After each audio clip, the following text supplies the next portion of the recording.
في القلب مشاعر أخفيها قد أشرقت الشمس عليها عن خطط لم أعبأ فيها ستكون. بسم الله الرحمن الرحيم. Assalamualaikum warahmatullahi wabarakatuh.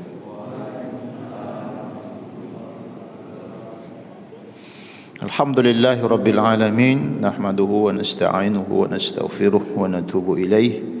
ونعوذ بالله من شرور أنفسنا وسيئات أعمالنا من يهد الله فلا مضل له وما يضلل فلا هادي له وما يضلل فلن تجد له وليا مرشدا وما يضلل فأولئك هم الخاسرون قالوا سبحانك لا علم لنا إلا ما علمتنا إنك أنت العليم الحكيم صدق الله العظيم. Bersyukur kita kepada Allah Subhanahu wa taala. Alhamdulillah, di subuh pagi hari ini 18 Rajab 1443 Hijriah kita dalam keadaan sehat walafiat. Mudah-mudahan dengan sehat kita dapat kita beraktivitas, beribadah dan bekerja. Mudah-mudahan semuanya dicatat sebagai amal soleh kita di sisi Allah Subhanahu wa taala. Amin ya rabbal alamin. Berselawat kita kepada Rasulullah sallallahu alaihi wasallam. Allahumma shalli ala sayyidina Muhammad wa ala ali sayyidina Muhammad. Bersalam kita kepadanya, Assalamualaikum ya Rasulullah. Mudah-mudahan kita yang senantiasa bersalawat dan bersalam kepadanya mendapatkan syafaatnya dengan izin Allah Subhanahu wa taala. Bapak-bapak dan ibu-ibu jamaah salat subuh yang dimuliakan Allah Subhanahu wa taala, satu keistimewaan bagi kita umat Islam yang punya kitab khusus, meskipun sebenarnya tidak dikhususkan untuk orang yang orang mukmin saja. Karena hadirnya Al-Quran itu untuk menyelamatkan manusia. Jadi tidak hanya umat Islam, seluruh umat ciptaan Allah Subhanahu wa taala punya bekal mestinya. Terlebih kita yang muslim, karena panduan itu penting sebenarnya dalam kehidupan kita. Contoh misalnya kita berjalan di suatu tempat, tentu kita butuh petunjuk. Kalau di dunia digital namanya GPS.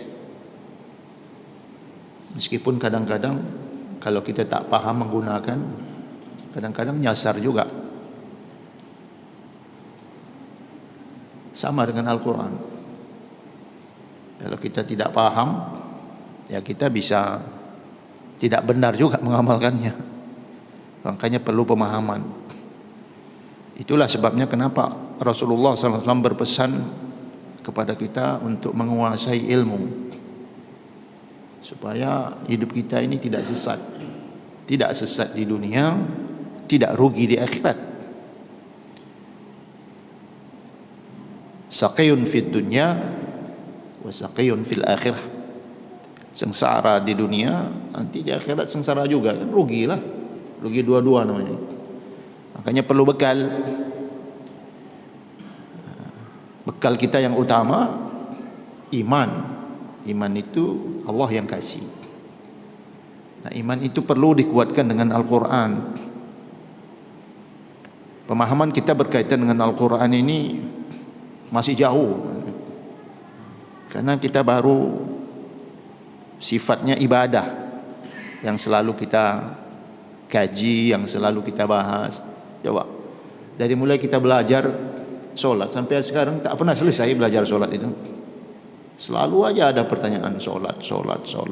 Puasa pun sama juga. Padahal dalam Al-Quran itu bukan hanya sekedar membahas tentang solat, tentang puasa. Banyak yang lain.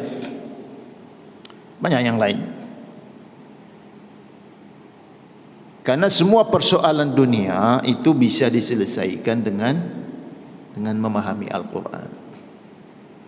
Maka Al-Quran menyebutkan hudan linnas, petunjuk untuk manusia. Apa yang ditunjukkan?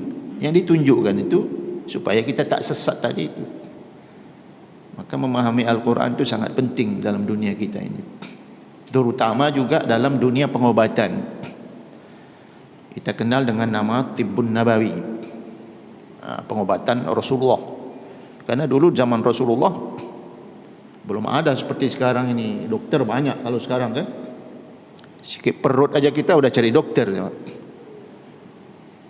Dulu zaman Rasulullah, zaman sahabat, zaman ulama-ulama salafus saleh, kalau sakit perut, pusing, dia tak cari dokter,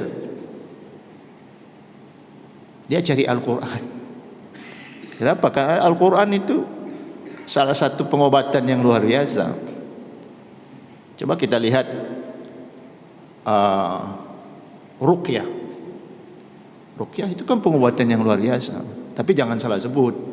Karena ada orang kita ini sebutnya pun salah juga. Bukan ruqyah, ru'yah katanya. Ru'yah dengan ruqyah itu beda. Jadi mengenal huruf hijaiyah itu penting supaya membaca itu tidak keliru. Ada ru'yah, ru'yah itu melihat, memandang, itu ru'yah. Ra'a yar'a. Kalau buka kamus cari ra'a. Ra'a sama dengan nazara, melihat. Tapi kalau ruqyah kan beda. Ruqyah bukan nazara. Satu metode pengobatan. Nah, Al-Quran menjelaskan, wa nunazzilu minal Qur'ani ma huwa shifaa'un wa rahmatul lil mu'minina wa la yazidu zalimina illa khasara. Dan kami turunkan sebagian, karena memang dalam Al-Quran itu semua dibahas. Jadi ada dalam Al-Quran itu sebagian kecil membahas tentang pengobatan. Mengobat. Kenapa diobat? Karena kita sakit. Sakit itu perlu diobat. Jangan pergi ke dukun. Dukun banyak dukun. Suruh bawa ayam sama dia, sekalian berobat. Masih ada, metode itu masih ada. Nah, orang kita jarang menggunakan Al-Quran itu sebagai obat. Dalam Al-Quran banyak menyebutkan tentang alat-alat pengobatan. Apa saja misalnya? Salah satunya madu, kemudian kurma, buah tin, buah zaitun. Itu di samping buah, dia juga bisa jadi obat. Kalau menurut dokter Askar Akbar, kurma itu dia bisa mampu menyembuhkan 8 penyakit. Madu juga sama. Tinggal kombinasinya seperti apa kita menggunakannya. Nah, pengobatan penting karena kita hidup di dunia. Dunia ini kan banyak hantunya. Banyak makhluk gaib. Makhluk halus kata orang. Makhluk yang tak nampak. Al-Quran yang menyebutkan. Kita orang beriman disuruh meyakini, mengimani bahwasanya hidup ini memang ada. Dunia gaib itu memang ada. Alladzina yu'minuna bil ghaib. Orang-orang yang beriman kepada yang gaib. Syurga dan neraka itu kan gaib, tak nampak. Siapa yang pernah tengok? Kan tak ada. Baru Rasulullah sallallahu alaihi wasallam aja. Nanti pekan depan diperingati itu acaranya, Isra Mi'raj. Rasulullah pernah dilihatkan macam mana neraka itu dan bagaimana syurga itu. Kita mana pernah, kita dengar cerita aja. Itu pun ceritanya paling tak sampai 5% yang kita ceritakan berkaitan dengan yang ada di dalamnya itu.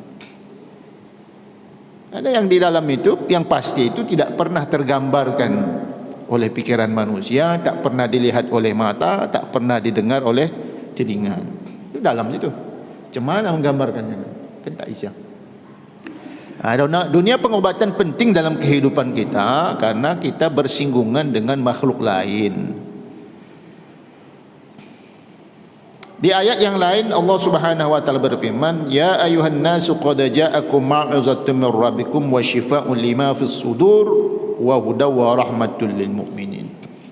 Di ayat yang lain. Jadi kata syifa itu ada beberapa ayat dalam Al-Quran menyebutkan kata syifa, penyembuh.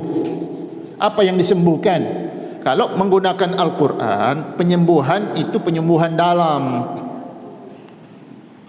Penyembuhan dalam diri kita ni banyak penyakit, terutama dalam dada. Lima fis sudur, dalam dada kita ni banyak penyakit. Penyakit yang ada di dalam ini tidak bisa disembuhkan pakai dokter. Tak bisa. Cobalah. Iri itu penyakit ada di dalam sini. Bawa ke dokter. Suruh dokter periksa. Tak jumpa dia. Iri itu tak jumpa dia. Dan itu tak bisa diobat oleh orang lain. Dia mesti mengobati dirinya dengan membaca Al-Quran, zikir, istighfar. Jangan nengok punya orang, tengok aja punya sendiri. Ya kan, nengok gara-gara suka nengok punya orang itu, makanya jelalatan matanya kan. Akhirnya timbul penyakitnya. Penyakit hasud, penyakit iri, penyakit dengki muncul semua. Akhirnya kadang-kadang kita solat pun tak fokus, tak bisa ikhlas dalam solat. Nah, penyakit itu mengganggu dia. Makanya dia perlu dihapuskan dengan Al-Quran. Dipakailah metode namanya ruqyah kadang-kadang kan.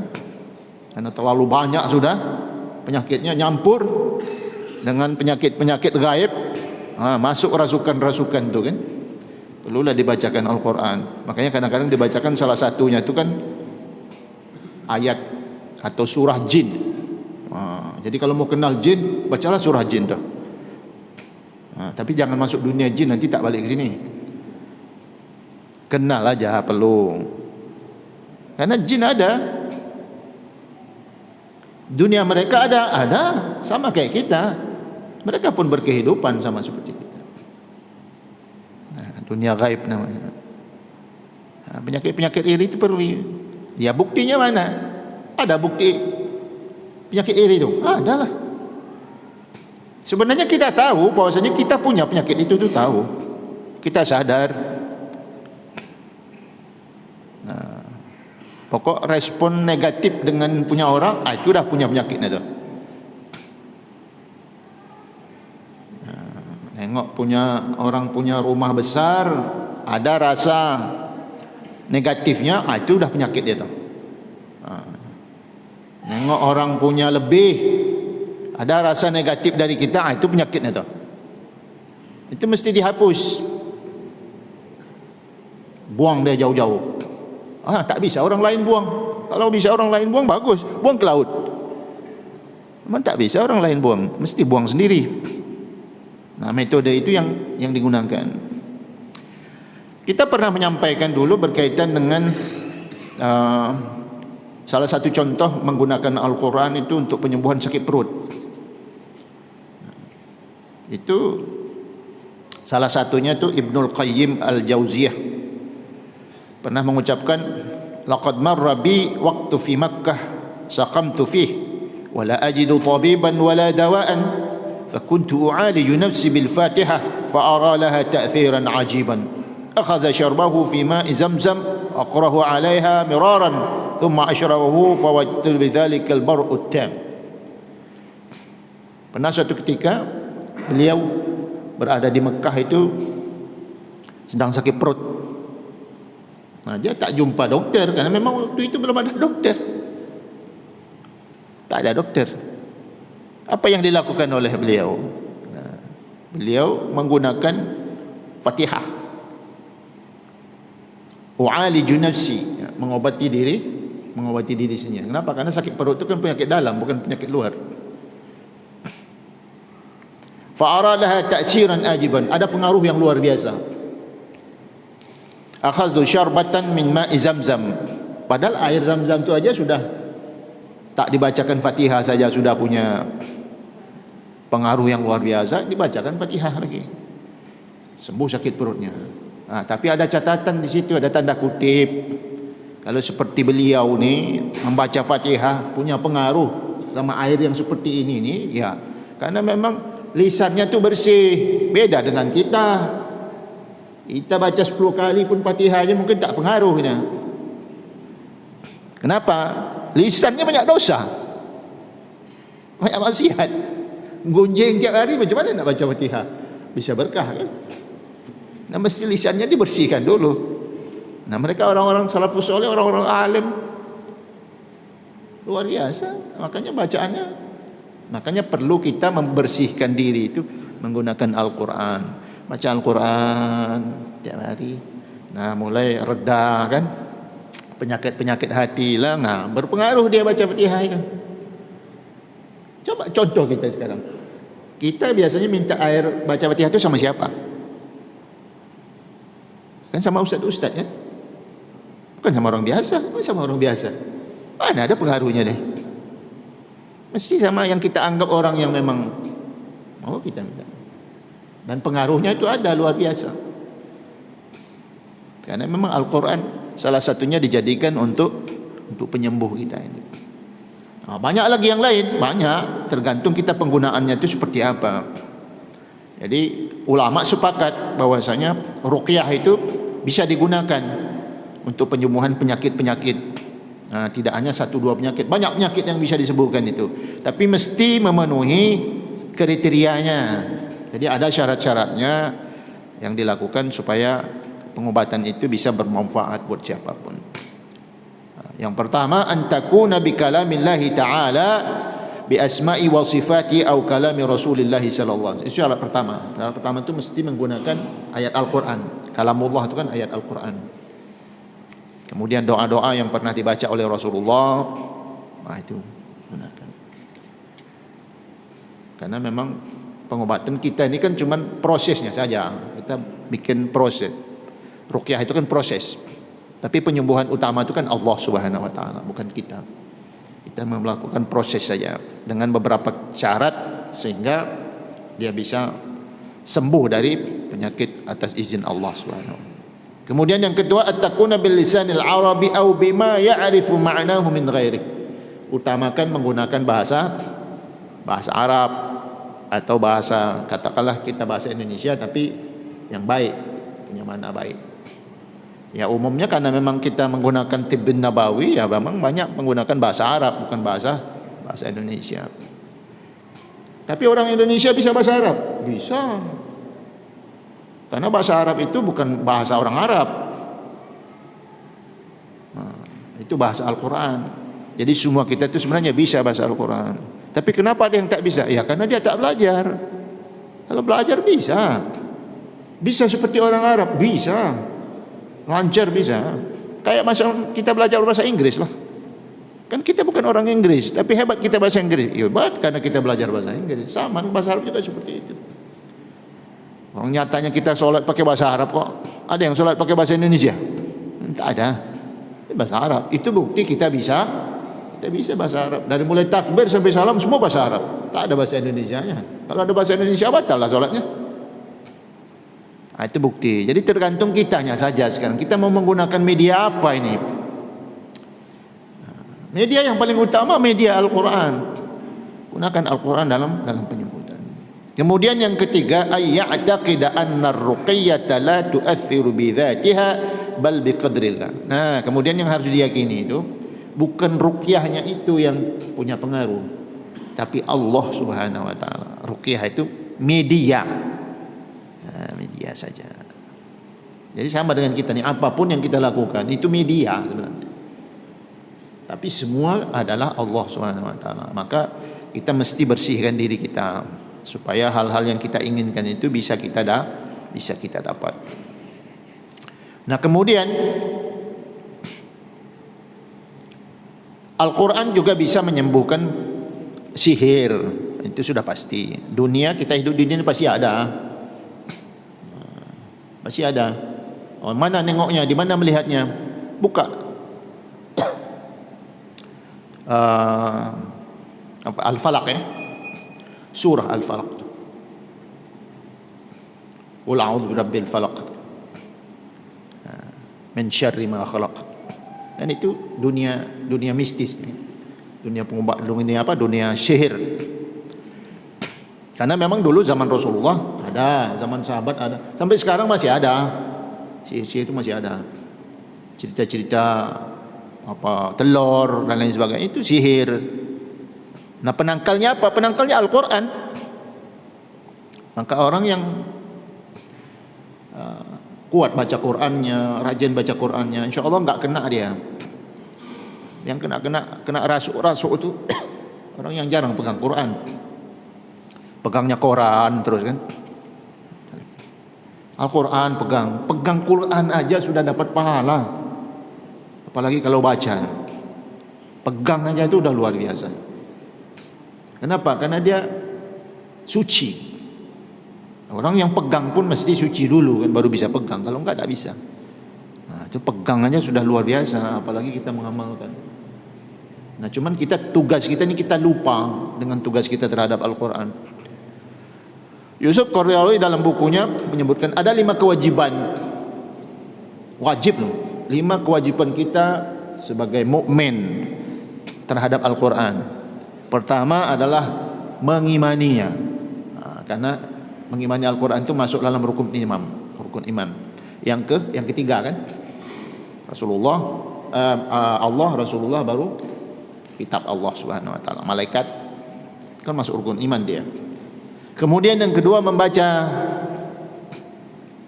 Membaca itu ada 2. Ada iqra, qara'a, ada tala yatlu. Kalau qara'a itu umum dia. Kalau tala yatlu itu khusus. Nah, kemudian yang ketiga memahami. Tak mungkin kita bisa paham kalau kita tak baca. Tak mungkin kita bisa paham kalau kita tak tanya. Tapi jangan banyak tanya pula. Jangan terlalu banyak tanya. Orang-orang hebat dulu kayak Imam Ahmad, Ibnu Hanbal, Imam Syafi'i, Imam Abu Hanifah, Imam Malik, itu kalau ditanya jarang jawab dia. Rata-rata jawabnya itu tidak tahu. Tapi zaman sekarang Masya Allah apa yang ditanya jawab semua. Itu repot. Akhirnya yang mestinya bisa dibuat boleh dibuat jadi tak boleh dibuat. Kenapa? Keluar jawabannya kan, keluar fatwanya. Repot. Jadi kalau yang tak selalu mengganggu jangan tanya.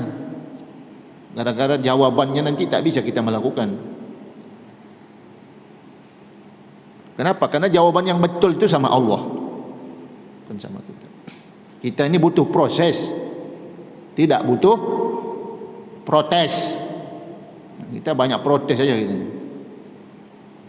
Proses itu penting dalam ibadah kita. Dunia sihir, dunia yang mensyirikkan manusia. Maka kita perlu punya proteksi supaya kita jauh dari. Nah, salah satu caranya al-qiyamu bi jami'il wajibat wa tarkil jami'il muharramat wa taubatu min jami'is sayyi'at. Syaratnya berkaitan dengan sihir Nah, mudah-mudahan kita jauh. Tapi pemahaman-pemahaman kita ini yang harus diluruskan supaya kita tidak terganggu, tidak terpengaruh dengan dunia-dunia seperti itu. Karena dunia persaingan ini kan biasa, orang akan lari ke sana dia. Padahal Al-Quran sudah menjadi petunjuk yang luar biasa buat kita sebenarnya. Kemudian yang kedua, al-ikfaru min qiraatil Qur'anil Karim bihaitsu bija'li lahu waradan minhu kulla yaum. Kan disuruh baca Quran. Mengimani, membaca, memahami, mengamalkan. Kita yang baru kita amalkan ini masih berkaitan dengan ibadah saja. Masih banyak yang lain sebenarnya. Contoh seperti muamalah itu loh. Muamalah itu wajib. Sama statusnya dengan solat, sama statusnya dengan puasa Ramadan itu sama, wajib. Muamalah, transaksi. Kita ini kan banyak bertransaksi kita ini kan. Itu wajib hukumnya itu. Jangan dianggap remeh itu. Itu ibadah juga, bagian dari ibadah. Cuman muamalah namanya, bukan ibadah dia. Ibadah ada sendiri, tapi dia punya nilai ibadah kalau dijalankan. Nah, kita ini degil. Apa bukti degilnya? Masih banyak kita riba, ya kan? Itu nampak, itu bukti masih degil namanya. Perlu taubat tuh, supaya yakin dengan yang kita ketahui. Buka sendiri aja lah. Buka Al-Quran, Al-Baqarah 282, yang satu halaman penuh itu. Buka, baca terjemahnya, buka tafsirnya. Jangan satu tafsir, minimal 3 tafsir bukanya untuk satu ayat tu, supaya jelas fahamnya. Karena kalau orang lain nyampaikan mungkin kita tak percaya, tapi kalau kalian baca Quran, tahu terjemahnya, tahu tafsirnya, enggak percaya kalian dengan Al-Quran, hati-hati.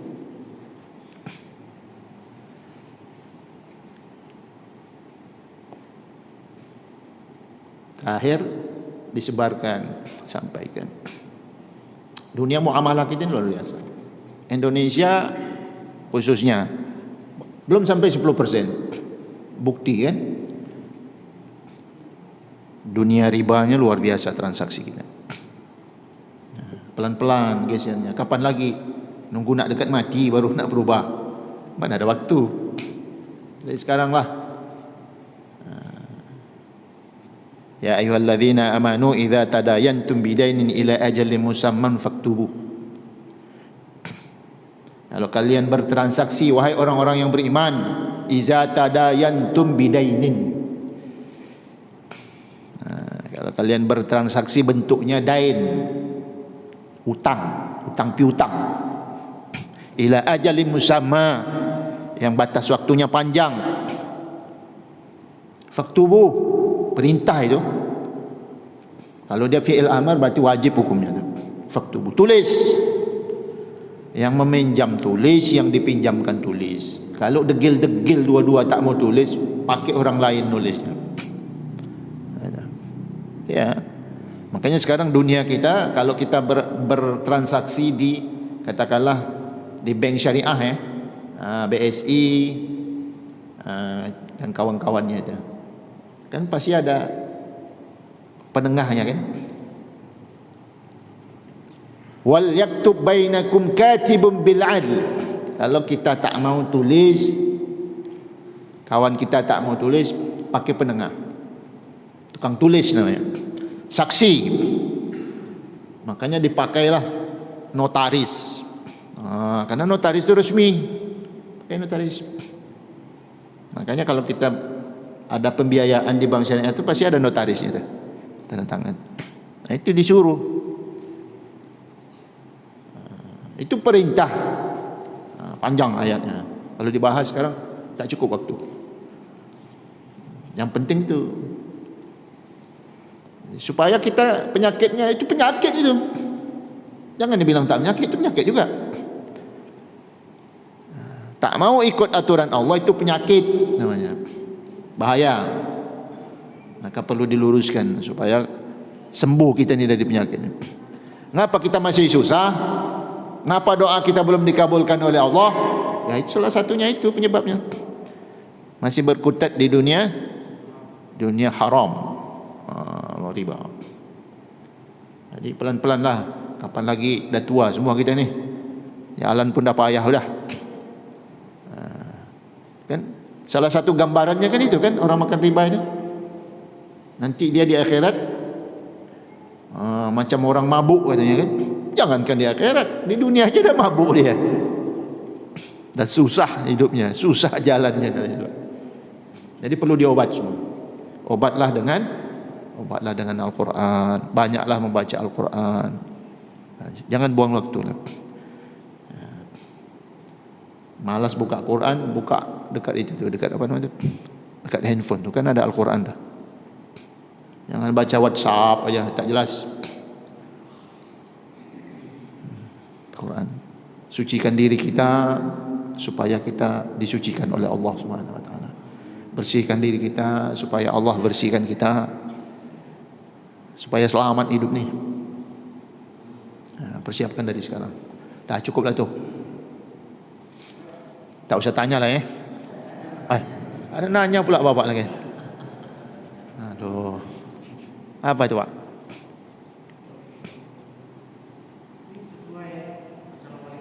Waalaikumsalam.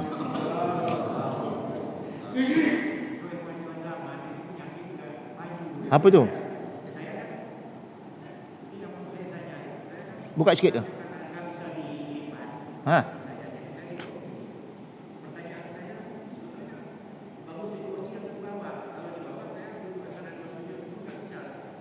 Oh, solat. Solat pakai kursi. Bapak masih bisa berdiri? Nah, ya. Jadi takbirnya, takbiratul ihramnya berdiri, setelah itu duduk di kursi. Nah, itu pakai itu aja, pakai kursi aja. Jadi takbirnya berdiri, Allahu Akbar, habis itu baru duduk kursi sampai selesai. Gitu aja.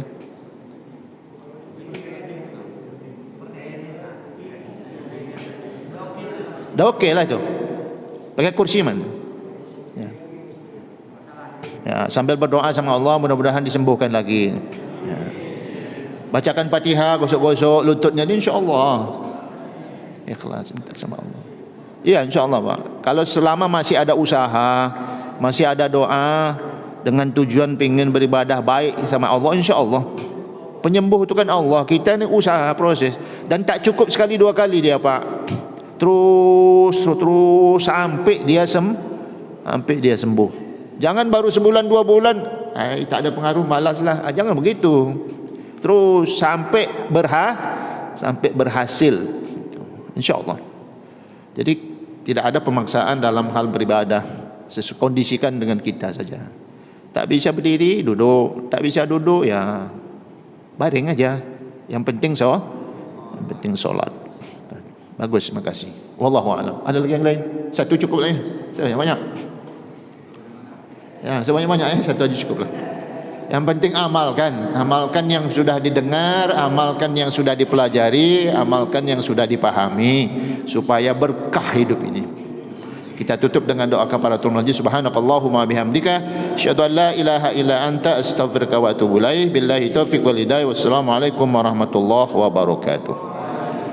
في القلب مشاعر أخفيها قد أشرقت الشمس عليها عن خطط لم أعبأ فيها ستكون